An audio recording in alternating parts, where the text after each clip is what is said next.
and call my mom and cry whenever I'm upset there. It's kind of like superficial level friendships where, yeah. But for the most part, being alone in this big city, it will make you sad. Hi there. I moved here in March 2024.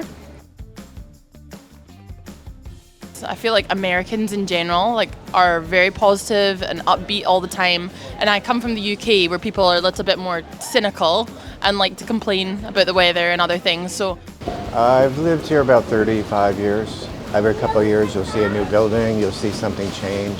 I've been living in New York all my life, so the best thing about living here is you get a lot of opportunity to do the things that you may want. I mean, I don't know. I think it's a matter of time, and I think it's a matter of a moment of being prepared or ready to be open to meeting new people. There's a lot of open-minded people here in New York City. It's really easy to connect.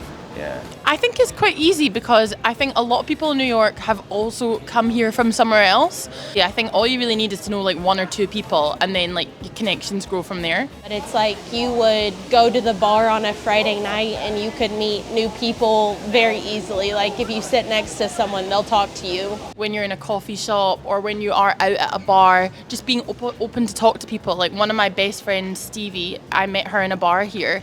And we just connected because we both have the same Scottish accent. So just being open to that, like otherwise if I hadn't spoken up, I probably would never have met her. So I have a boyfriend here and he is American. And I think what's been nice is like that my friends and his friends have also become friends. I'm quite a sociable, extroverted person, so I don't really mind it. But I think if one of you is more outgoing than the other, then it probably wouldn't work as well. It can be challenging. I think I still have friends that maybe I don't see all the time, but we come back together. So I think it's maybe just different. It's kind of like superficial level friendships where, yeah. I mean, it can be tough because it's always a hustle. When you don't feel so certain on what you're doing. But I just go and walk along the West Side Highway and call my mom and cry whenever I'm upset there. Yeah, I think it was a pandemic, so it was everything closed, but then I met a lot of neighbors that way. So then we would gather, sit on a stoop, and then people would meet each other, so that helped a lot. When my husband died, which you grieve, but it's just dealing with it the best you can. What helps me, my family and my friends. It's about the people who you surround yourself with. It never really felt comfortable being alone. But for the most part, being alone in this big city, it will make you sad. In my whole life, I never really liked being alone, but actually living in New York has made me enjoy my own company more because getting a little break away from people and like all the biz is like quite refreshing. It's nice.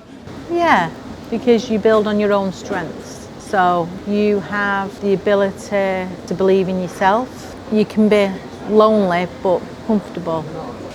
Luckily, I'm lucky enough to not to struggle with that kind of isolation feelings. I think because I am so busy in my day-to-day life that I actually really do enjoy going home and unwinding and being by myself. It's funny. Since the pandemic, we began this one long table down our block. The street's called the longest table. So that has brought everybody together. People we didn't know met new people. Take your break, be lonely, and then go out. Being around people who are in the same craft, like in the same artistry. Lean on your family. If you can't do that, then, and remember like how lucky you are to be here. I feel like it's such an incredible place to be able to live. And so even though it's like overwhelming, like you might not be here forever, but just try and like